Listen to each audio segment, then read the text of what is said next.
Imagine spending millions of dollars searching for a creature that apparently possessed the greatest superpower ever documented, not invisibility, not super strength, the ability to disappear the exact moment a television camera showed up. For 4 seasons, MonsterQuest launched what were essentially military-grade scavenger hunts across North America.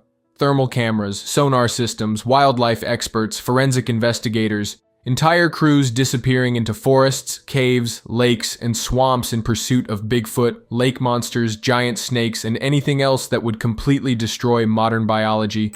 And somehow, it worked. Millions of people tuned in every week to watch blood-sucking type of creature. The name chupacabra actually means goat sucker. Scientists hunt creatures that probably didn't exist. The reason was simple. MonsterQuest sold a fantasy that was almost impossible to resist. Unlike most paranormal shows, it didn't ask viewers to trust conspiracy theories. It asked them to trust science. The experts looked legitimate. The equipment looked expensive. The investigations felt real. Every episode promised that tonight might finally be the night humanity discovered something that would rewrite everything we thought we knew about the natural world. Then 45 minutes later, they'd find a strange noise, a blurry thermal image, and a deer that had accidentally wandered into the wrong television show. But here's the strange part. MonsterQuest wasn't killed by skeptics. It wasn't killed by scientists. Of the creature. To me, it looks like the fence itself may be 12 feet high. And it definitely wasn't killed by the fact that Bigfoot spent 4 years avoiding every camera ever pointed at him. It was killed by something far more powerful. A pawn shop. And that says a lot about both MonsterQuest and the History Channel that replaced it. To understand why MonsterQuest worked, you have to remember a version of the internet that barely exists anymore. This was 2007. YouTube was still mostly cat videos and low-resolution chaos. Smartphones hadn't turned every person on Earth into a full-time cameraman. Reddit wasn't solving mysteries before breakfast. If somebody claimed they saw a giant hairy creature in the woods, there was still a small chance people would actually listen instead of immediately replying with 27 Bigfoot memes. Mystery still had value. A blurry photograph could fuel arguments for months. Strange footprints could become national news. Thermal imagery seems to show a solitary figure hiding behind or even hugging a large tree trunk. Entire communities formed around stories that today would be debunked by a teenager with Wi-Fi and too much free time. MonsterQuest arrived at exactly the right moment. Premiering on Halloween night in 2007, the show understood something television executives rarely understand. People didn't necessarily want answers, they wanted possibilities. They wanted to believe there were still corners of the world that hadn't been fully mapped, fully explained, or fully uploaded to Google Earth. And unlike most paranormal television, MonsterQuest wrapped those possibilities in something that looked a lot like science. The show brought in wildlife biologists, forensic investigators, sonar specialists, and cryptozoologists. They collected samples, they analyzed recordings, they ran tests in actual laboratories. Every episode felt less like a ghost story and more like a scientific expedition that had accidentally wandered into a conspiracy forum. That was the genius of the format. Skeptics could watch and feel intelligent. To rid themselves of the parasites, canines will scratch their fur and skin until it falls off. Believers could watch and feel validated. One group saw science rigorously investigating extraordinary claims. The other saw science inching closer to proving them right. Somehow, both audiences walked away satisfied. The History Channel doubled down. A spin-off called Mystery Quest followed. MonsterQuest had discovered television's equivalent of a cheat code. Sell the same show to 2 completely different audiences simultaneously. The only way that cheat code stops working is if one of those audiences figures out the trick, which unfortunately is exactly what happened. The funny thing about MonsterQuest is that it wasn't undone by bad television. It was undone by too much of the same television. For the first 2 seasons, audiences were willing to play along. Every episode carried that small possibility that maybe this one would be different. It appears to be hopping and transitioning between being quadrupedal and bipedal. Maybe tonight's expedition would capture clear footage of something that shouldn't exist. Maybe sonar would reveal a shape at the bottom of a lake that no marine biologist could explain. Maybe the blurry thermal image moving through the trees wouldn't turn out to be another deer committing the crime of existing near expensive equipment. But then viewers started noticing the structure, not the content, the structure. Every single episode followed the exact same script. A witness tells an incredible story. Experts discuss possible explanations. The crew deploys to a remote location with enough gear to invade a small country. Something vague happens at 2 in the morning. The narrator lowers his voice. Suspenseful music starts playing. Then the investigation concludes with questions instead of answers, and everyone flies home. Once or twice, that's intriguing. After 50 episodes, that's a formula people can predict before the opening credits finish rolling. And once an audience can predict your formula, you've already lost the most important thing you had. But anthropologist Kathy Strain says that in this case, size does matter. The research team went... Genuine suspense. The credibility problem started surfacing at the same time. Scientists began criticizing the show's methodology publicly. Most investigations lasted only a few days before the crew packed up and left, which is completely understandable for a television production schedule. It's considerably less convincing when the episode is framed as serious scientific research into a mystery that's remained unsolved for centuries. Imagine attempting to discover a new species by spending a long weekend in the woods, then declaring the investigation complete because the hotel checkout time was approaching. That's not how scientific breakthroughs work. Most biologists will tell you that documenting a genuinely new species takes years, not a Tuesday through Thursday. MonsterQuest knew that. The scientists on the show knew that. Kind of dark, she's behind a fence. I'm willing to say that I don't really know what happened there.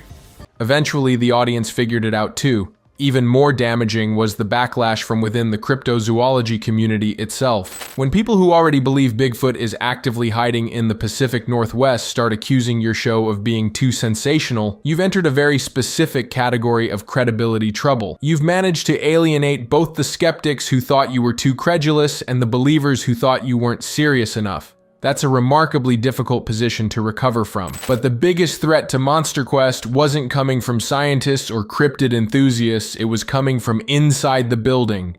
Around 2009, the History Channel made a discovery that would permanently change what it thought television was supposed to be. Reality TV was considerably cheaper than monster hunting, and it was pulling bigger numbers. The timing was brutal. On July 19, 2009, while MonsterQuest crews were still deploying thermal cameras into remote wilderness, History Channel quietly launched Pawn Stars. No helicopters. To make out, but it appears to be a nearly translucent humanoid figure walking towards the security guards. No specialist fees. No permits for remote filming locations. Just 3 guys in a Las Vegas pawn shop arguing over the value of old belt buckles and vintage motorcycles. Within months, it became one of the highest rated shows on the network. That's the part that stings. MonsterQuest wasn't canceled because it failed, it was canceled because something cheaper succeeded at the exact same time. Across 4 seasons and 74 episodes, the show had deployed more technology into more wilderness than most small governments could afford, and the grand total of confirmed discoveries was exactly what you'd expect: nothing. Meanwhile, a guy haggling over antiques in a climate-controlled shop was generating bigger audiences for a fraction of the cost. And to cause them harm or to assimilate them into skinwalkers themselves. It felt like History Channel had reviewed decades of documentary filmmaking and concluded that the future of education was watching people lowball each other over rusty Civil War memorabilia. The numbers told the story before any official announcement did. Season 3 produced 25 episodes. Season 4 produced 9.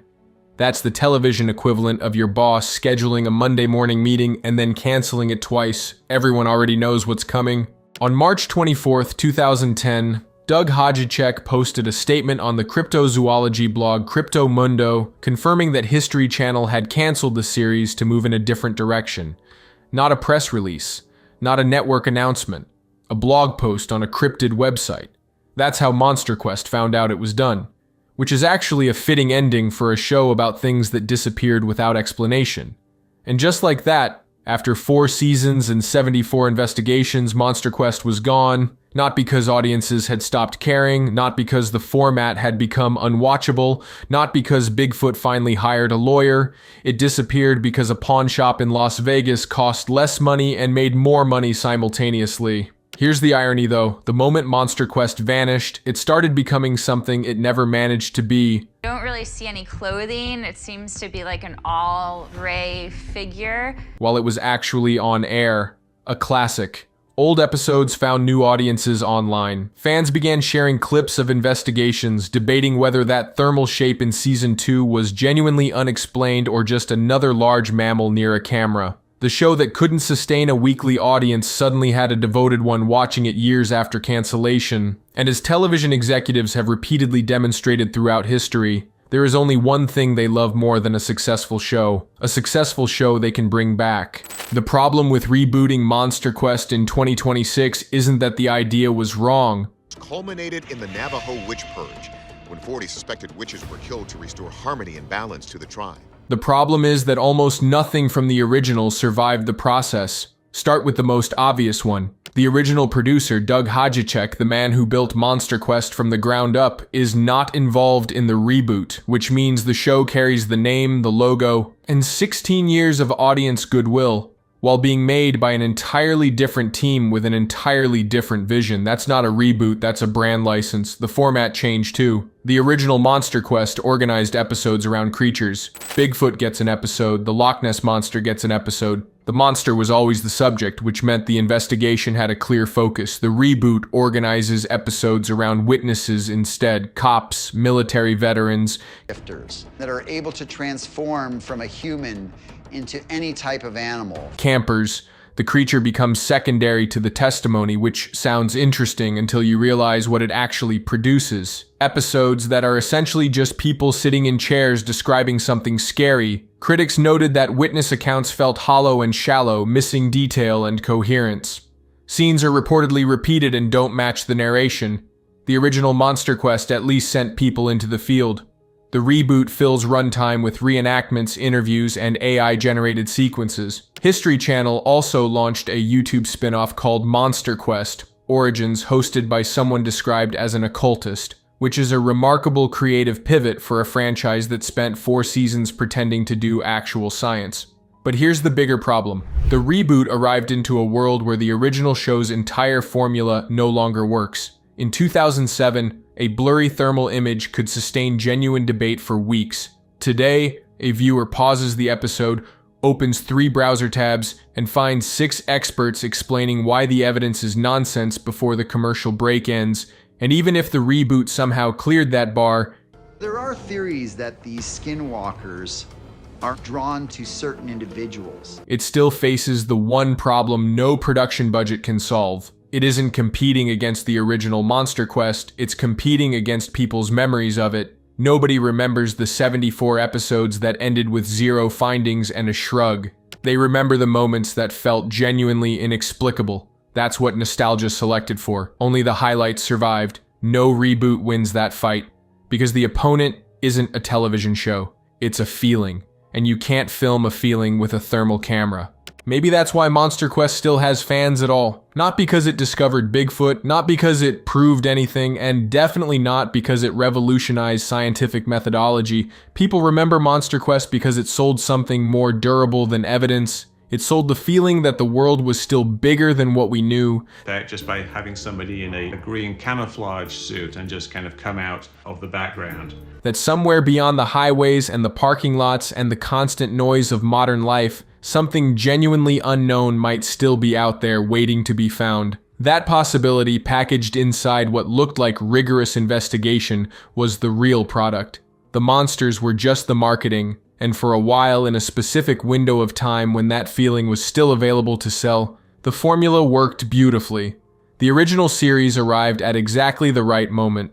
The internet hadn't finished mapping every corner of the planet. Social media hadn't turned every strange sighting into a meme within 30 seconds. There was still enough uncertainty in the world for MonsterQuest to feel like it might actually be onto something. At its best, the show was never really about monsters, it was about wonder. And what wonder costs when you keep asking it to prove itself, because eventually it can't. And once an audience stops believing the next episode might finally deliver something real, the mystery doesn't fade gradually. It collapses all at once. MonsterQuest spent 4 seasons searching for creatures that probably never existed. But the thing that actually disappeared was something far rarer than any cryptid. It was the audience's willingness to believe without proof, and no reboot, no matter how expensive the thermal equipment, is ever getting that back. Hit subscribe if you want to know what other television empires collapsed under the weight of their own promises. Unlike MonsterQuest, we'll actually show up with answers.